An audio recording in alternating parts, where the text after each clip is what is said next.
सर्व लाडक्या बहिणींना नमस्कार. आणि आत्ताच म्हणजे 31 डिसेंबर 2025 रोजी लाडक्या बहिणीचा हप्ता पडला. पण खूप साऱ्या महिलांचा भगिनींचा हप्ता पडलेला नाही.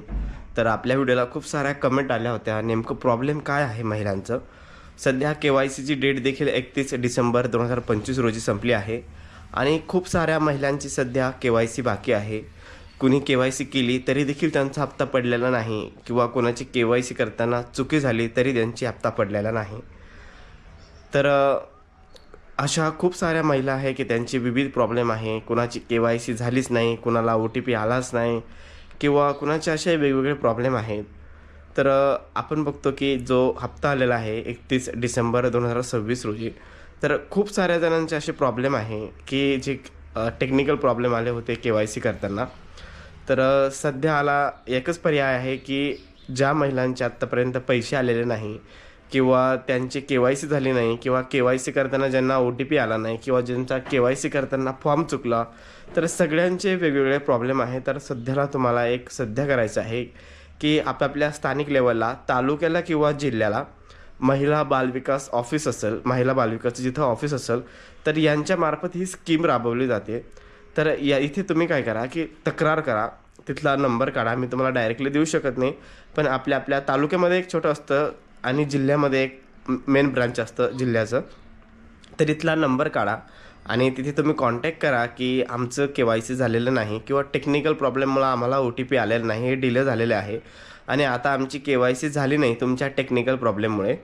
त्यामुळे आता सध्या 31 डिसेंबर 2025 रोजी डेट बंद झाली आहे KYC आणि आमचा हप्ता देखील पडलेला नाही.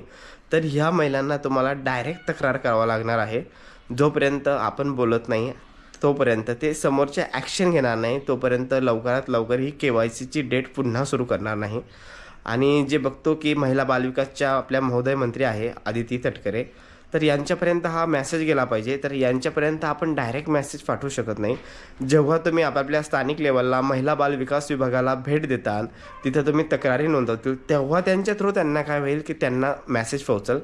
तर आपल्या ज्या तक्रारी आहे, कुणाचा फॉर्म चुकला आहे किंवा कोणाची KYC झालेली नाही किंवा कोणाला OTP आलेला नाही किंवा कोणाची KYC झाली आणि म्हणजे KYC झाली आहे सक्सेसफुल, तरी देखील त्यांचा पैसे किंवा हप्ता पडलेला नाही, अशा भरपूर जणांचे प्रश्न आहेत.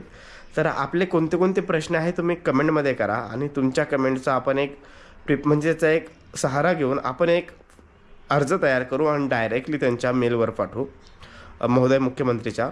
तर आपापले कोणते कोणते प्रॉब्लेम असतील ते तुम्ही नक्की कमेंटमध्ये कळवा. आणि तुम्हाला एक विनंती आहे की जर खूप जणांचे हप्ते बंद झाले आहे, तर KYC कशामुळे केली की ज्यांच्या घरात नोकरदार वर्ग आहे किंवा एखाद्या सरकारी स्कीमचा लाभ घेतलेला आहे, तरी देखील म्हणजे गरज नसताना ते हप्ता पैसे घेत आहे, तर त्यांच्यासाठी ही KYC केली. पण आता झालं कसं की KYC जे श्रीमंत लोक आहे त्यांनी गोलमाल करून KYC करून घेतली आणि त्यांचे हप्ते पडले. ज्यांना खरंच जेन्युइनली पैशाची गरज आहे त्यांचे हप्ते मागे राहिले. कारण की काय असतात की खेड्यापाड्यामध्ये महिला मंडळ असतात, कामाला जातात, त्यांना सहजी कळत नाही, म्हणजे असं डायरेक्टली ते आपला फॉर्म फक्त एक झेरॉक्स सेंटर किंवा CSC सेंटरकडे देऊन येतात KYC करा म्हणून. त्यांच्याकडून देखील खूप साऱ्या चुका होतात. तर या चुका टाळण्यासाठी, KYC करण्यासाठी आपण स्वतः बसू किंवा एखाद्या आपल्या घरातील छोटा मुलगा, छोटी मुलगी जो सुशिक्षित आहे त्याला सोबत घेऊन जा, जेणेकरून तो व्यवस्थित चेक करेल हे बरोबर आहे की नाही. खूप साऱ्या मिस्टेक सध्या फॉर्म भरणाऱ्यांकडून, KYC करणाऱ्यांकडून देखील झाल्या आहे. त्यांच्याकडून सिली मिस्टेक खूप झाल्या आहे, कारण की गर्दी खूप असायची, घाई गडबड असायची, त्यामुळे त्यांच्याकडून देखील खूप गडबड झाली आहे. फॉर्म भरताना जर आपण सुशिक्षित असू तर तिथे बसा. जर आपल्याला वाचता लिहिता इंग्रजीमध्ये येत नसेल तर आपल्यासोबत कुणीतरी घेऊन जा, त्यांना बसवा, म्हणजे जेणेकरून जी सिली मिस्टेक आहे ते व्यवस्थित क्लिअरपणे होतं. तर सध्या सांगायचं म्हणजे आता जे ऑप्शन आहे आपल्याकडे, तुमच्या तालुक्याला एक असतं आणि जिल्ह्याला एक असतं. दोन्ही ठिकाणी तुम्ही तक्रार नोंदवा. तर तक्रार कशी नोंदवताल, इंटरनेटवर जायचं आणि महिला बालविकास आपल्या तालुका किंवा जिल्ह्याचं नाव टाकायचं. ऑफिस शो मी महिला बालविकास आपल्या जिल्ह्याचं नाव किंवा तालुक्याचं ते मोबाईल नंबर असतो, टेलिफोन नंबर असतो, 3-4 हेल्पलाईन नंबर येतात.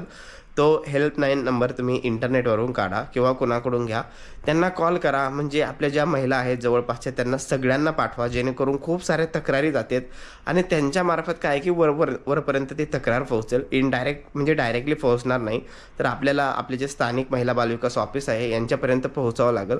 किंवा तुम्ही 10-12 महिला एकत्र या, एखादा अर्ज करा, सगळ्यांची साईन करा आणि डायरेक्टली ऑफिसमध्ये द्या. म्हणजे त्याचा लगेच इफेक्ट तुम्हाला मिळेल. आणि घेताना OC देखील घ्या. त्याच्यावर उल्लेख करताना असा करा की सध्या टेक्निकल प्रॉब्लेम होता, लोड खूप होता, OTP येत नव्हता, तर या सर्व गोष्टीमुळे आमच्या KYC होऊ शकल्या नाही, आम्ही खूप दिवसापासून जात होता, असा व्यवस्थितपणे उल्लेख करा. आणि नंतर तुम्ही तिथे 10-12 जाऊन महिला जा, सबमिट करा. त्या ऑफिस म्हणजे जे ऑफिसर असेल तिथले महिला बालविकास अधिकारी, तर त्यांच्याकडे सुपूर्द करा आणि त्यांना सांगा की वरपर्यंत आमची तक्रार पाठवा, याच्यावर काहीतरी ॲक्शन घ्या. तेव्हा ही लिंक लगेच सुरू होणार आहे. तर आपल्याला खूप साऱ्या कमेंट आल्या होत्या, सर असं झालं तर कसं होईल, पैसे कधी येईल, काय करावं लागेल. आणि सांगायचं म्हणजे खूप साऱ्या जणांचे बँकची KYC देखील करून घ्या. कारण की 2 उदाहरण असे झाले की त्यांनी बँकची KYC केली आणि त्यांचे हप्ते देखील सुरू झाले. पोस्ट बँकला होते त्या जवळपास, पोस्ट बँकचे त्यांचे अकाउंट होते, बाकी माहीत नाही. त्यांनी KYC केली आणि पैसे सुरू झाले. तर एक म्हणजे तुम्हाला एक सांगतो की तुमची बँकची KYC देखील करून घ्या. याचे तर चालूच आहे, आता डेट संपली आहे. तुम्ही सध्या तक्रारी द्या. जेव्हा तक्रारी नोंदवताल तेव्हा लगेच ॲक्शन सुरू होणार आहे. मला असं वाटतं की KYC पुन्हा सुरू करावे लागणार आहे, कारण की खूप साऱ्या महिला KYCसाठी मुकल्या आहेत. तर हे कारण आहे की टेक्निकल इश्यूमुळे KYC झालेल्या नाही.